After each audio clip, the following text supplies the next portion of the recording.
Alright, hello everybody. Special edition. I enter the Continental Open. It's held in Woburn. I've lived in this area for 20 years. I don't know what it is. Maybe Woburn? It's about 30 minutes from Cambridge, and I've never been to Woburn before.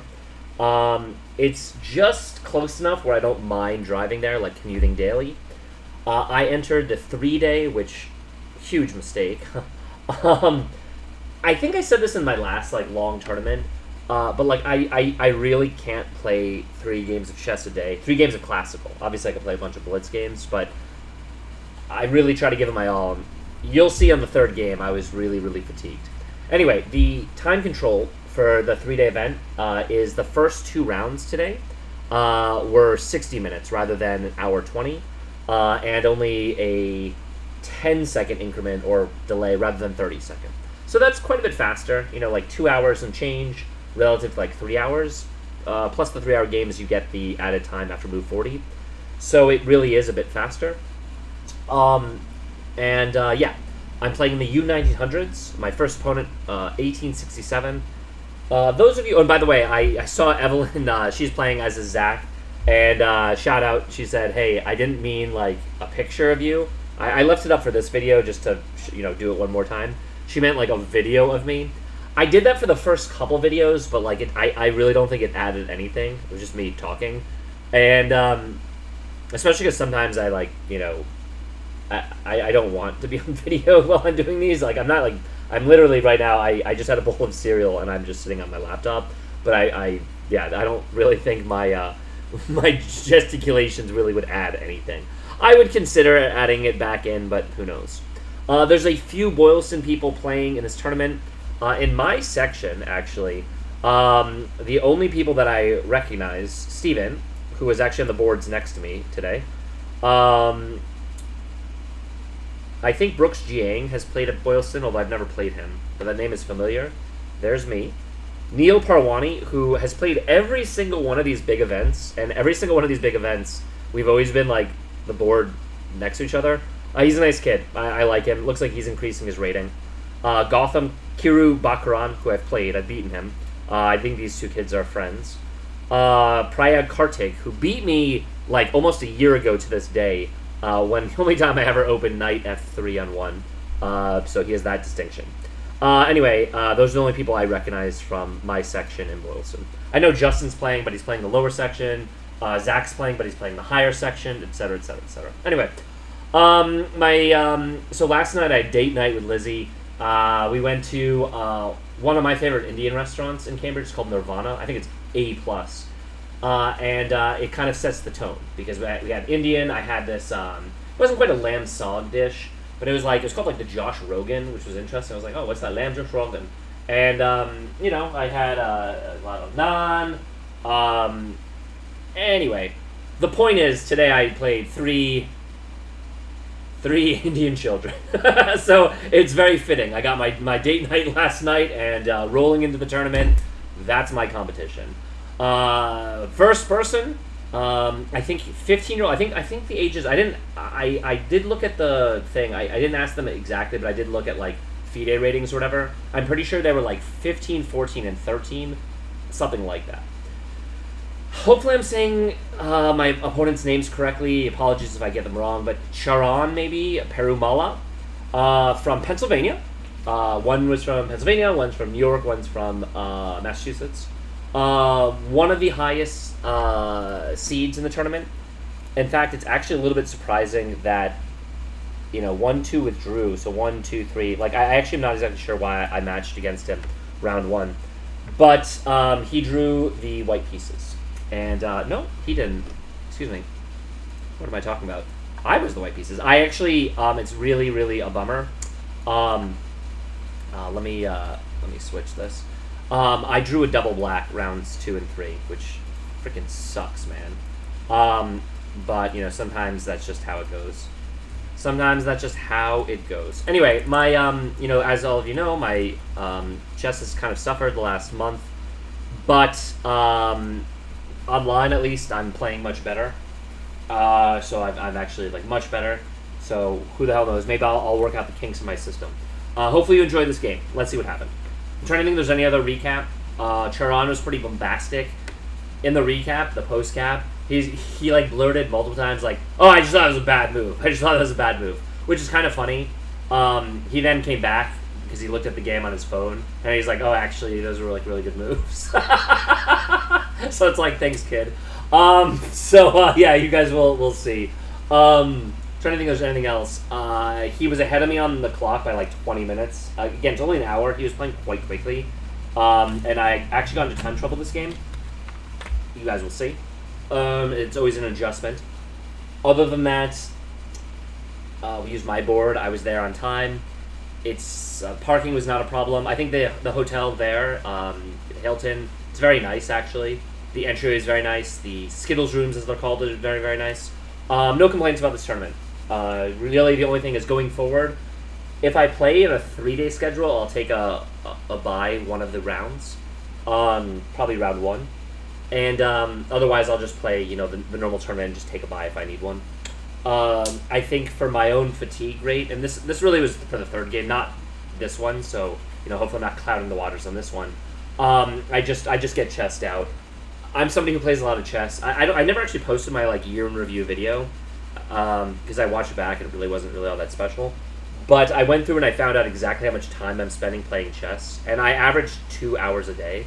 And that includes all the videos, training, going to Boylston, the tournament, all this stuff. So, obviously playing Blitz online. So it literally includes everything. But that's a lot, obviously. So that's how much chess I've been playing.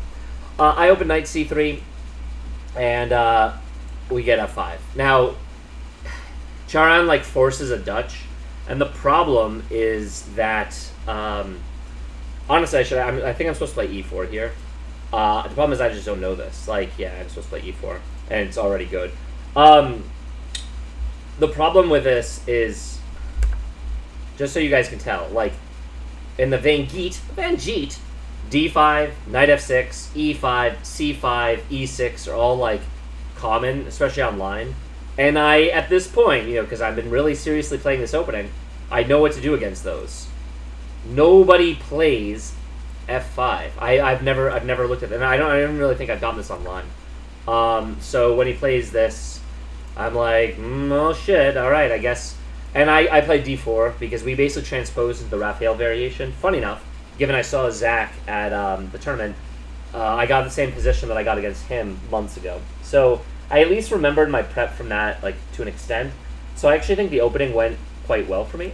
We had knight f6. This is very common. Basically, black likes to tuck the knight behind the pawn. I play this move a3, which is my novelty. I know it's a good move, and this is one of the many moves when we did the post cap. He's like, "Oh yeah, I just thought this was a bad move," and it's not a bad move. It's a useful move. There's a lot of moves here that are good. I played this. I remember when I did the prep against Zach. I played that because the computer likes it. It's always a useful move because it stops a lot of these ideas, and you can afford to be kind of slow here. So whatever. Even though they don't really, they don't know what to do. E6 is typical. I'm just developing. I play bishop. The idea is to get this pawn system, bishop outside the pawns, and then go for some kind of attack. Bishop f4, d6, and I'm going to get to where we had the first thing, e3. I know that this is theory, but I have not brushed up on this in a while. He's looking to castle, pretty obviously. Bishop e2. I developed the bishop here because there's a lot of lines where I want to play g4. And the problem with these kind of setups is if I play bishop d3, which is where I would like it ideally, I'm concerned about developing my knight to f3 because always in these systems, you have to be very, very, very vigilant against an e5, e4, which can end the game on the spot. And when the pawn chain is like this, the bishop is staring at it, it's not as good on d3. So that's why. He castles. This is a very weak diagonal. I wanted to exploit this diagonal. So now rather than d3, I wish I was on c4. It's just one of those many things. It's kind of funny because that would be a very, very powerful diagonal to play. Maybe I should have worked harder to get my bishop over there, to be honest. I don't know. And this is where I may have made a mistake. kind of curious for my opening. I don't remember my... Yeah, it's h3, not h4. Yeah, and I play h4, which I think I did the same exact thing in Zach, too. And it's not like a bad move, don't get me wrong. It's still zeros. It's just, I think the idea is I should play h3 to support g4 and split them open that way. But again, I thought I could play h4 with the idea of playing g4 in one fell go anyway. So that was kind of like my thinking. But this ended up being a kind of costly move. I also thought I was never really hanging, because I would have gladly sacked this pawn for the activity on the h file. That's what I told Charan as well. In any event, we get queen e8, which I thought was a little bit awkward, because as well, I'm constantly looking like to reroute my knight to hit this, to hit this fork. So he kind of like leaves the pawn alone. And yeah, I was like, okay, like that's kind of interesting. And this was my first think of the game. And I get down to 52 minutes, so, I spend like 8-ish minutes here. I thought this was my first critical moment because I liked my position. I thought I was doing pretty well. I thought this was nice. I thought maybe this was nice. I thought maybe this was nice. I knew that I wanted to get my knight to h3. And the 3 candidate moves I had in this spot were queen d2, so that I can queenside castle. Bishop c4, rerouting it to try to like completely hammer the e-pawn, which is somewhat backwards, like with an idea of knight h3 and just putting all the pressure I could on the e-pawn. Knight h3, I thought that was very, very logical. And then I looked at this move, knight b5. Again, when I told him this, because I thought for a while, this was my first critical thought, he was like, yeah, knight b5 would just be terrible, like just losing move. And I was like, what? I'm like, okay. I'm like, well, I didn't play it, but it was just funny that, that all these moves are, like, relatively close. Yeah, interesting. And, like, the best moves in the position are ones I actually didn't consider here. That's not true. I should have played knight h3. No, okay, they like my move, too. Okay, my move is a very good move. Okay, cool. At the end of the day, the concern with queen d2, why I was reluctant to play it, is he can always slam knight e4 with the idea of obviously hitting the knight, and it kind of keeps my knight tethered in. And my ideal situation is to get my knight either out wide or play c3 or even c4 and kind of build that way. So that, putting the queen here gets stopped. Another idea is just to play f3, g4. Again, I thought all those were like reasonable. Again, at the end of the day, I went here thinking I'm not afraid of this. I could just trade. I ain't afraid of no ghost there, and I want a castle. So, that's what went out. Looked like I played a good move, so good. Again, I thought the opening went pretty well for me. This was a long game, or at least many moves, so I've got to get through a lot of it. He plays knight bd7, and I thought this was interesting because the big reason I didn't want to play... the big reason I didn't like knight b5 here was because I thought that knight a6 was actually strong because it develops and kind of keeps his kind of looking here. Yeah, he told me that he would have just gone back, which is the best move in the position, by the way. But for some reason, I thought that wasn't the most logical because it'd be like moving the same piece, just kind of like, pinkering it, like multiple times. But that's what the computer likes, so I guess he understood that better than me. Regardless, as soon as he moves the knight off of the square so he can't defend it, suddenly these jumps become a lot more powerful. So that's something that kind of triggered in my mind. And again, Tron is moving very, very quickly. There weren't that many spots where he took a while. Because again, the whole game he was up like 20 minutes. So I'm not even going to really mention his time. Just know that I was a bit under pressure. I think I'm a pretty fast player, but I also am used to literally like the hour and a half time control at Tuesday. So when I only get an hour, that does actually mess with me a little bit. No joke. All right, knight bd7. I now say I've got to get this knight out. This is logical to me. Knight h3. I assume this is a good move. I know the computer liked it before, right? Yeah, it's the best move in the position. Okay, cool. The reason why I want to go to f3 is I actually want to play f3 myself. I want to give myself the option to then push the pawn. I want to develop this piece. I'm also spying the g5 square. So, by the way, I really need to remember h3, not h4 in these kind of positions, because this is like happened every single time I've played this position. Like literally every single time. He plays e5. He's forcing me to like do something about it, and I was actually thrilled to trade. He was surprised that I traded, but like I thought that I couldn't let him get this center, where if I ignore it, he pushes. I would just be cramped for space, and he'd have a massive center. So I take. The idea, if he went knight takes, I was very happy because I can basically try to control the d5 square. But instead he goes pawn takes. And I had another really decision for all my marbles here. I go into another mini think here.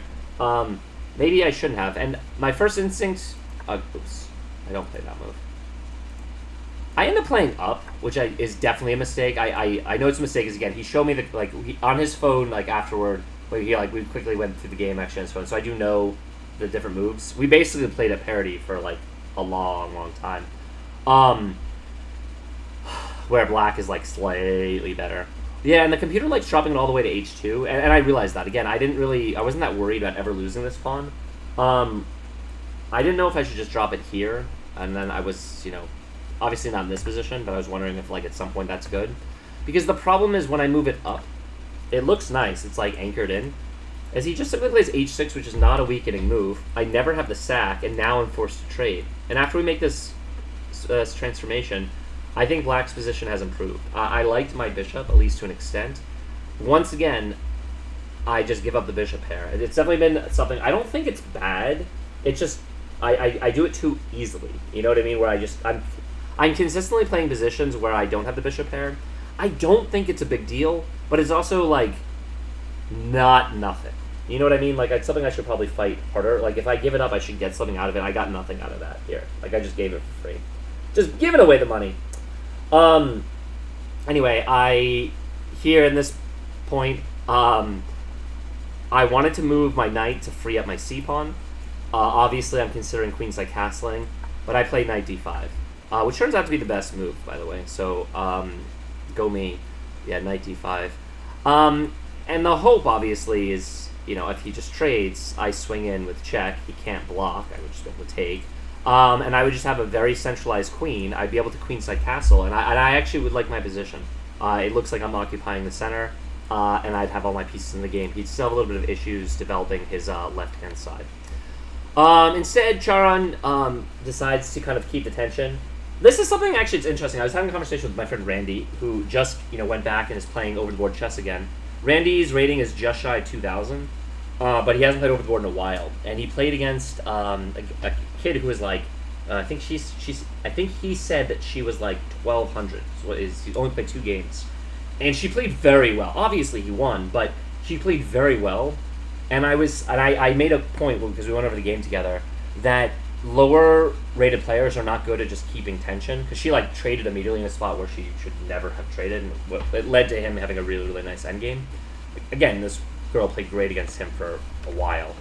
But I should give the 1800s more respect and credit, and he keeps the tension here, which I think was really responsible and very well played by him. So it looks like I'm threatening this fork, obviously. Well, it doesn't look like it. Obviously, I'm threatening the fork. I'm threatening, to take or even trade off the knight for the bishop. And he just moves the bishop here, which, again, is what I was thinking would happen. I thought this was the best move. But my idea was to play this diagonal, obviously. So now that I move the knight, I want a queenside castle, and I want to play the bishop here. But I first make a prophylactic move, and I don't know if this is right or wrong, but I play f3 now. And the reason why is if I do something else, say like this, it doesn't work in this position, because if I go like that, this is check, and I'm going to win the queen. So maybe I should have developed the bishop there anyway, which is what I wanted to do. But I thought, again, I'm trying to apply lessons from other games where I've been punished for not playing the prophylactic move first. I thought I should just clean it up, prevent the knight jumps. I still was thinking he doesn't want to take, because after, takes, that's just good for me. So I thought I would just, limit his own knight jumps and also prepare, potentially, g4. I'm slow to the party there, but I think that's, a reasonable idea. He keeps the tension out, he plays bishop e6. Just so you guys can tell, again, this transformation, I thought was positive for me. Okay, apparently this is quite bad for me. Oh, right. Okay, I told them that after this, I was calculating going pawn takes. This is just bad, I guess. He said he didn't want to go into this, and also I think, but this would have been better for him. Okay, interesting. Very, very risky for me, I guess. One note, I was very proud actually of this A3 move because it's actually preventing all of these like pins to my king. So it's kind of funny, that early A3 I actually thought was very serviceable and very helpful. So I was happy about, the way that move, how it unfolded. Because it is slightly restricting his bishop. Anyway, bishop e6. I now play bishop c4. This was my whole plan. Again, I'm trying to zero on in. We're trying to load everything up. He plays queen f7 now. It looks like he's like forcing the issue. And I think I made a mistake. He said he thought I should have castled first, and he wasn't sure what he should do. But I traded, thinking that at the end of the line after castles, he never has queen a2, because I saw at the end of it, I have queen d5 check, and then after queen takes rook checks, rook takes, which is kind of what happened in the game, to be honest.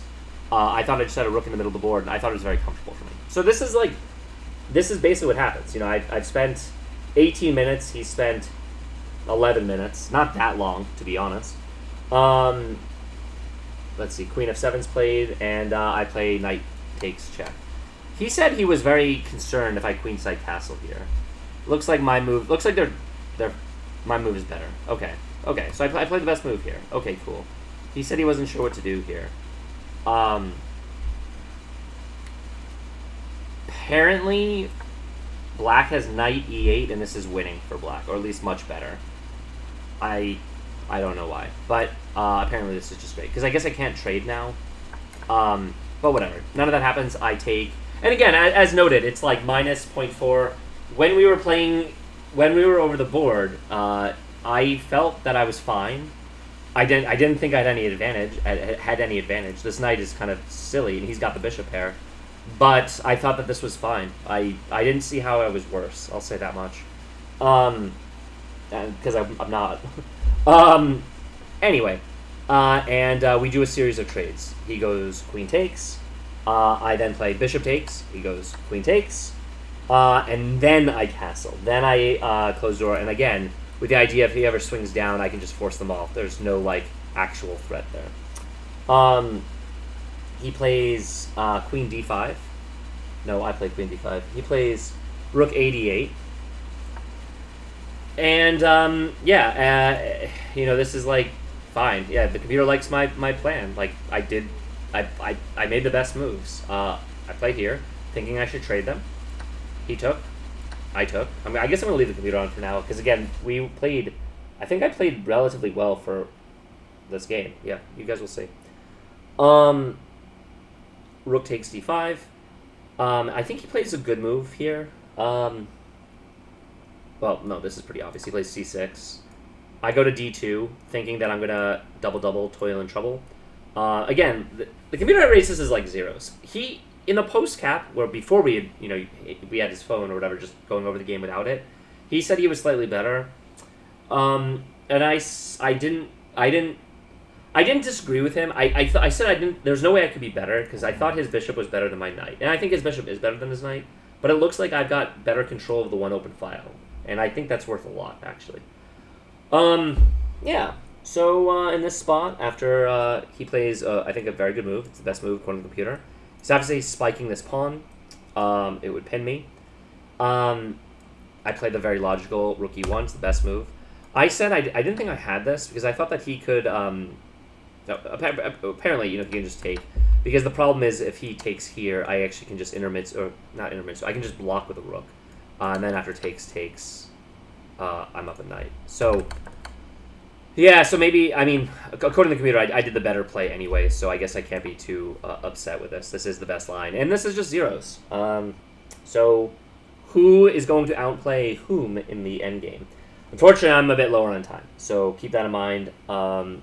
Yeah, time is a factor. Time is a factor. He trades. I take. What the hell else am I supposed to do? He plays f4. And this was a crucial moment, and I spent only 3 minutes on this move, and it's really disappointing. Because if I played, for the record, I pushed. I'll explain why I pushed. But if I played takes, after takes, my knight is still kind of bonked in. But he was saying that he thought that I was going to, again, if I, go in here, I'm spiking this twice. Yes, he can defend it. And, like, after this position, now I can run up, by the way. I don't know. I didn't want to go into this, but apparently this is slightly positive. Really, it's equals. I decided to lock it up because I went with a heuristic. I didn't go with... So this was a moment where I played on intuition and principles rather than any calculation. I said to myself, okay, it's knight versus bishop endgame. I probably don't want to open the board. I said if I can close this, which puts the pawns on light squares, it gives his bishop fewer targets to hit. So to me, opening it up and giving his bishop more scope was a mistake. So that's why, and I spent 3 minutes making the decision, because obviously when he thrusts, those are my, I can't ignore, because then he just takes with check, whatever, and he just wins a pawn. So really those are my only 2 moves. Like, that's it. It's e takes or e4. Apparently I can play king e2, or king e2. I don't understand how this works. It feels like he just wins a pawn. Hello? I guess you sack the pawn so you finally get the knight activity, but again, I would never play that, I guess. Or at least not in this type of position. We actually kind of end up playing something like that later, so maybe I would play something like that. But anyway, that's why. And it looks like I chose wrong. So I chose wrong here. But that was what I was thinking. I thought that I don't want more... basically, I want to keep a lot of pawns on the board, because I thought that's the only way for my knight to be stronger than his bishop. Is if he's restricted and they're on, like, light squares, then I would be the one having a field day. Alright, so that was my justification. He plays rook d8. He checks me. Check. Oh, one thing that this kid did. Again, I never know if like people watch these or not. If so, it's he was like fine. It wasn't like he was cool or uncool or whatever, like like that. But one thing I did that I found slight, like I laughed the first time, but he kept doing is anytime there was a check, he would say like check, and I laughed the first time, and he's like, "What's funny?" I said, "I can see that I'm checked." But like I didn't say it like a dick or anything like that. But I thought like he was almost memeing it or so forth. But it actually got a little bit annoying because as you guys will see, there's gonna be a lot of checks in this game.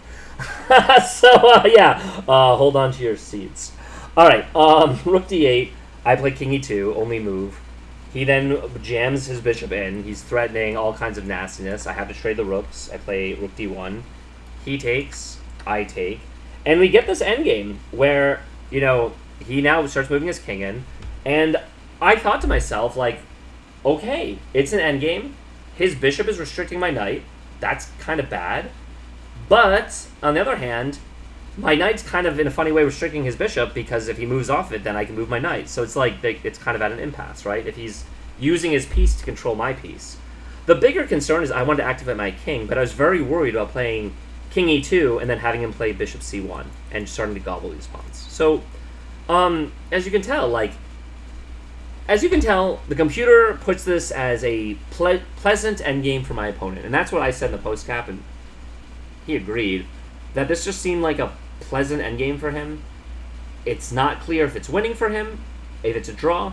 He has to prove it. Let's go. The downside is that I've only used about 30 minutes. I have about half my time left to play this endgame. And again, he's got a bit of a time advantage on me. Which probably came into it probably mattered a little bit, to be completely honest. But we'll see. Alright. So let's see what happens. There's going to be a lot of moves here. So after king f7, I'm very proud of myself. I find the only move in the position. I play h5. I spent a minute on this move. And the reason why h5 is so important is he has a very easy idea of basically going king g6, king h5. If I allow that and he scoops this up, it's over. Whereas when I play h5, I realized I was controlling all of these entryway squares. So I realized, again, my knight is kind of stuck here, but at least it's good, because it's keeping his king out. Like, if he goes here, he can never come in. And it would give me some time to basically erase the weaknesses on this side, so I can finally activate the king. And again, like, mind you, when we got this position, I was not happy, because I'm like, obviously I'm worse here. But I was also not that sad. I was like, okay, I'm probably not... Like, I thought I could draw this. And the truth is, this kid, I've been slumping. This kid has maybe not 150 points on me, but he is higher rated. So a draw would be, given what has transpired, a totally solid result. All right. He now plays b5. It's the best move in the position. He's expanding. It makes a lot of sense. I thought I played the best move in the position. Looks like I played one of the best moves. No, I do play the best move in the position. Yeah. Computer finally understands. I play b3. The idea here, of course, is putting the pawns in light squares. I had the long-term plan, which I thought was very good, of basically finally being able to get the king in. It's not possible to play here right away because I'm very worried about bishop c1. And then if I play something like this, now he wins the pawn. And I thought, especially with knight versus bishop, where I'm so far removed from this side of the board, I didn't think I was going to be able to hold this position. So I played b3. He now walks his king in, king e6. He's just getting it closer. I play c3. It's best move in the position. And, I thought I was playing pretty well here. The idea here is I'm going to get my king in. I finally am activating it. I'm preventing him from bouncing his bishop in. I can always bounce him. And I thought that I could honestly move back and forth, and if he gets off of this diagonal, I'm finally going to free my knight. So, yeah, I thought that was fantastic. He now plays a5. Oh, it's funny. He grabbed his a-pawn, and then he, put it down. He's like, oh, shit. He's like, I've got to move this now. And then he moved to a5, and I said, yeah, that's probably the right move. And, I think the truth is there's a lot of moves here that are all fine for him. Again, he's just slightly better. I now play king c2. It's the best move. Activating it. Again, I feel like I'm playing the endgame pretty well, actually. He plays king d6. I play king d3. This made a lot of sense to me. And my idea was, if I can get my king to c4, basically forcing his king out, I actually thought I might be better, if I'm racing there first, The computer doesn't know how to evaluate this position. First they're saying -1, now they're saying -0.3.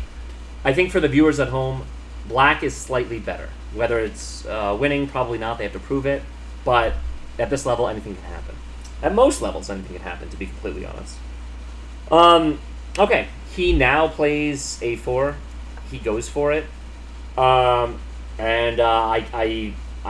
go for basically the forcing line I thought was reasonable. I take. He takes. He said that he thought that he was already better, winning here. It's 0, so I don't know what... Again, people have all different kinds of optimism or pessimism when they're playing. When I was playing, I thought I was fine, just for the record. But I was fine for a reason that I bet almost all my viewers won't know why. Okay, B takes a4, B takes a4. He now plays, it's my move, and this is not a blunder. This is the best move, but it's the best move for one reason, and again, I want you guys to find it. I play king c4. Now, my idea is I'm preventing him from getting into the position. In fact, if he pushes the pawn and is careless, and I get to b5, I'm winning. Okay, white is better. I, the whole time, am looking at bishop c1. For the record, he plays here. I kept looking at this, because this was the threat for 20 moves, or 15 moves. And my idea here was just to move over, right? I thought that if he played down here, I could just slide. Yep, there we go. King b4. Apparently, the computer has that as equal. I thought I was better here. And according to the computer, he's just supposed to move back. I take this pawn. I mean, this looks miserable for black, because I'm the one with the outside pass pawn here. So I don't know. I feel like I'm the one pushing for a win. That's if he went down this way. I didn't see, and again, at this point, move 34. In this position, move 31, I spent 13 minutes. I spent a lot. I did not have a lot of time, but I thought I had to, and again, I found the best move, but I spent 13 minutes here, which is a long time, given I did not have a lot of time left, because I was trying to calculate the endgame, and I really tried to boil it in. I kept trying to see if I could play a4, and I decided that this was not as good, which it's not, so I'm very happy. So I found the best move. I found king d3. It took me a long time to find it. I also was looking at b4. I wasn't sure, but this didn't seem as good, although apparently this is totally fine too. And I spent a long time calculating. And I kept calculating these threats, and if he moves there, I was calculating if I could sack the pawn and basically getting to g4, always hitting the e-pawn, so his king is glued in. And if it doesn't, if I have the passed pawn, if I win, if I'm faster. So I spent a long time calculating. I'm actually happy with myself that I spent that long calculating this endgame. Unfortunately, when I played here, I missed bishop c5. I kept thinking bishop c1. And when he plays this, because I'd used so much time, I make the wrong move here. I spend no time. I still have enough time to spend a bit of time here, but I don't use any. And I was like, oh, oops. I'm such a moron. Now, it looks like I don't have many moves in this position, right? Like, the problem is, anywhere I move the knight, it could just be taken, right? Like, it's covered. It's stuck. I can move back. I can't move over. I can't move up. Can't move. So I actually move very quickly. I move back, which is blunder. That loses the game, by the way. However, one of those moves that looks like it can't be played needs to be played and is an incredible move. Again, we only know this because we saw this on the phone afterward, because it looks like white is just over. But actually white can pull a rabbit out of the hat. So I'll get, again, there's not that many, options. I feel like, given I've narrowed it down for people, the problem is identifying this as the critical moment. Apparently the knight take sacrifice is potentially winning. The only way black can hold the draw is if they don't take and if they take this pawn. Because if they go takes, it's over. It's +4, +5. I would win this position 100% of the time. And the reason why is when you check, you're now splitting the king off of the bishop, but that's not the whole story. That's not the whole story at all. After he takes, and then I take, look at this. I've shouldered his king off. He can't come in. This is a very easy endgame. And just like that, that's the winning move. So I missed, the winning move, basically. Kind of a bummer. And I just moved fast because I thought to myself, like, no, I can't play there, can't play there, can't play there, can't play there. I just made a mistake. And I spent the whole time calculating when he was here, coming down here. And unfortunately, when I go back, now it's just completely lost. So, yeah, it's just horrible. -2-ish. And the reason why is, not surprisingly, after I missed my chance for redemption, really, really hard. I obviously didn't see it. He plays bishop takes a3, and now it's just very simple. Well, not that simple, actually. I think I still made it a game. He's got a pass pawn, but I can blockade, and it's not clear he can make progress. He still doesn't have other targets. I think I still didn't move correctly, though. Okay, apparently I can still... So obviously I play knight f2. He plays bishop c5. He's hitting the knight. And unfortunately, like, this is where I just don't have a lot of time. I needed more time to make the best move. I need to play knight g4, which is what I saw, but I stupidly played knight d1. I need to play here, because if I can forever watch this pawn, it means his king can't stray. It's worth noting he can't play bishop d4, because my pawn controls that square. He's still, like, much better, and he still could win this anyway. But unfortunately, I play here, because I kept thinking I need to, like, blockade, like, rally this pawn up. But this was the wrong idea. And the truth is, guys... we played like 30 more moves because why not? I had 9 minutes left on the clock at this point or something like that. Yeah, and I just wanted to see if I could come back. I'm actually kind of curious, based on the computer, if there was a spot for me to come back. I don't think so. I'm pretty sure, like, it was a long game after this point. I also, like, wrote down the moves wrong. He wrote down the moves wrong. I think he pushed. I played king c2 to get closer. He plays king e6. Yeah, like, everything is just, like... What happened here? I think I played c4 so I can get my knight into the game. He played... I don't even know what he played. King g5. So he must have played over. I believe I moved my king to b3. Moved in. Moved my knight. Yeah. I mean, again, at this point, it's just a lost endgame. But I don't know. I thought maybe there'd be a trick or something. Possible. So I played it on. You guys will see the ending. Knight c3. Played bishop d4. The threat is to take, and then after take, it's too fast because it's blocked or so, or something like that. I don't even know. So yeah, move 41. Played knight e2. Hitting this. He takes the pawn. So I take the pawn. I honestly thought that I had drawn. Like, I really thought that I had drawn chances. I don't know. I don't at this point, though. This point's pretty over. He plays g5. I saw a funny idea. I played g4. Check. This was a case where then he said check for his own king, by the way. But he just en passants. If he doesn't en passant there, my hope was that, you know, if he tries to, like, go down, is I was looking at this takes, and I was gonna, you know, win, or so I thought. There were a lot of positions where I wanted to do that, but his king was just, like, he was always one square too close. But that's what I was looking at. G4, he went check. I checked him here. I wanted him to come down and get bold here. I'm sure everything is fine for him. Yeah, it would be the mistake, but instead he just drops back. Pretty good. I played knight h1.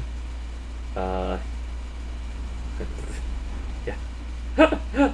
I mean, I'm pretty... No, I actually don't play that here. I move the king over. I mean, it doesn't matter. It's just over. Yeah, king d3. H4. King over. Now I go to h1. It was just kind of sad. Plays h3. King e2. Plays... Where does he go here? He starts moving his king all the way around.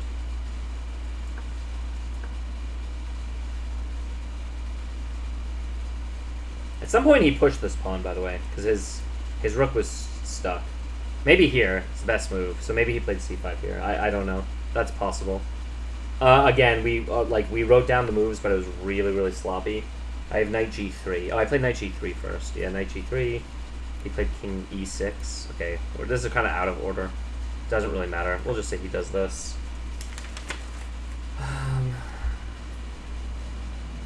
Yeah.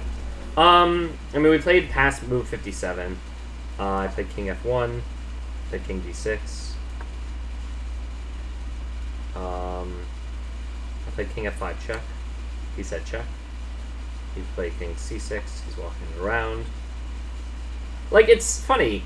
The computer has this, like, -1. Like, it always felt like I was close to not losing this one. Like, that's, like, I kept playing on.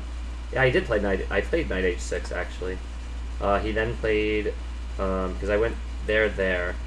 What did he play here? King b6. And then I played knight f7. He's hitting these pawns. He played bishop f6 here. That's not possible. My writing, how the hell did he play bishop f6? That's not possible. Alright, well, it got written down. All I know is that he defended this pawn or something. But we got to something like this position. And he just kept playing. He played like king a5, I wrote down, which is the best move. So is this even losing for me right now? Oh wait, he didn't let me take this pawn though. The computer says I can take this pawn, but I don't think that this was not this, because again his bishop was guarding in the actual game. Like his bishop, he found a way to get it to f4 somehow. All right, well again the nomenclature is all wrong. Now I have knight g1, but my knight's over here. How the hell did this happen? All right, well, I lost. Basically, what ended up happening is he eventually got his king down. These two pawns were defended by this bishop like that, and I basically ran out of moves, and he just push the pawn, and he was able to get the king over. And I resigned at that position where he just had the clear pass pawn. Yeah, I definitely mangled the last few moves or so, but it was a long game. I played the last 30 moves with not that much time, which is a bummer, Would this game have gone differently if I had the hour and a half rather than an hour? Maybe. My opponent deserved the win, It is what it is. Let's create a new section called Continental Open 2026. So I started with a loss. My opponent, again, almost 150 points on me. It was a competitive game. It was my first game of the day. I'm kind of tired in the morning. I was level with him for most of it. Okay, he played better than me, so this is not accurate. I think when I checked this on my phone, because basically after this game, I then drove to get a sandwich. No, I didn't have enough time. I played my second game. After my second game, I drove to get a sandwich. Because he didn't allow this stuff.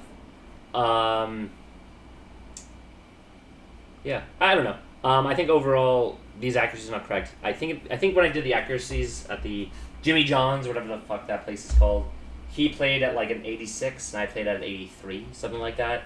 For my own standard, I thought I played okay, but not well. For my opponent, I thought he didn't play great, but he played pretty well too. So I'm gonna call it on that. That's gonna be the first one. I don't know how many videos I'm gonna do tonight, because it's about 9:30. I'll play 2 more games.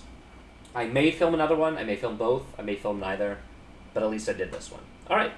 Wish me luck in the rest of the games.